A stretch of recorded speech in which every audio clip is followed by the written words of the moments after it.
సినీ సెలబ్రిటీలు, రాజకీయ నాయకులతో పాటు ఇతర అనేక అంశాల మీద జ్యోతిష్యం చెప్తూ సూపర్ పాపులర్ అయ్యారు వేణుస్వామి. ఈ జ్యోతిష్యుడు చెప్పిన చాలా అంచనాలు నిజమయ్యాయి. ఆ కారణంగా తెలుగు రాష్ట్రాల్లో ఆయనకు ఎక్కడా లేని పాపులారిటీ వచ్చిపడింది. ఈ మధ్య వేణుస్వామి వైఎస్ జగన్ గెలుస్తారని చెప్పారు. కానీ అది జరగలేదు. దాని తర్వాత సోషల్ మీడియాలో జాతకాలు చెప్పడం మానేస్తానని ఒక సంచలన ప్రకటన చేశారు.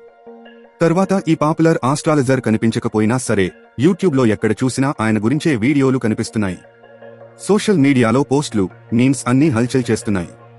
అయితే వేణుస్వామి ఇంటర్నెట్ యూజర్లకు దూరంగా ఉండాలని కోరుకుంటున్నా వారు మాత్రం ఆయన్ను వదలడం లేదు. ఆయనకు ఉన్న ఈ క్రేజ్ ని బిగ్ బాస్ టీం గుర్తించినట్లు ఉంది. అందుకే నెక్స్ట్ సీజన్లో పార్టిసిపేట్ చేసే అవకాశం ఇచ్చిందని వార్తలు వస్తున్నాయి. వేణుస్వామి కోసమైనా చాలామంది ప్రజలు టీవీలకు అతుక్కుపోతారని బిగ్ బాస్ నిర్వాహకులు నమ్ముతున్నారట. ఆ కారణం చేతే ఆయనను సంప్రదించారని, బిగ్ బాస్ లో పార్టిసిపేట్ చేయడానికి వేణుస్వామి కూడా ఒప్పుకున్నారని టీవీ సర్కిల్లో ప్రచారం జోరుగా సాగుతోంది. అంతేకాదు ఇప్పటివరకు బిగ్ బాస్ చరిత్రలో ఏ సెలబ్రిటీ తీసుకుని పారితోషికం వేణుస్వామి తీసుకుంటున్నారట. మొదటగా ఆయన చాలా రెమ్యూనరేషన్ అడిగారని, అయితే బిగ్ బాస్ టీం తొలుత సందేహించినా ఆ తర్వాత అతనికున్న క్రేజ్ ను చూసి ఓకే చెప్పిందని సమాచారం. మొత్తం మీద ఈసారి వేణుస్వామి బిగ్ బాస్ హౌస్ లో సందడి చేయబోతున్నారని తెలుస్తోంది. హౌస్ లో అడుగు పెట్టాక ఆయన ఇంకా ఎన్ని సంచలనాలు సృష్టిస్తారో.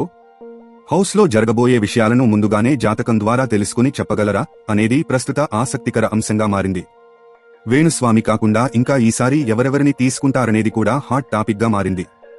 బర్రెలక్కను సెలెక్ట్ చేశారని, కుమారి ఆంటీ కూడా సెలెక్ట్ అయ్యారంటూ పలు వార్తలు వస్తున్న నేపథ్యంలో ఈసారి వేణుస్వామి ఎంట్రీతో బిగ్ బాస్ హౌస్ షేక్ అవ్వడం ఖాయంగా కనిపిస్తుంది.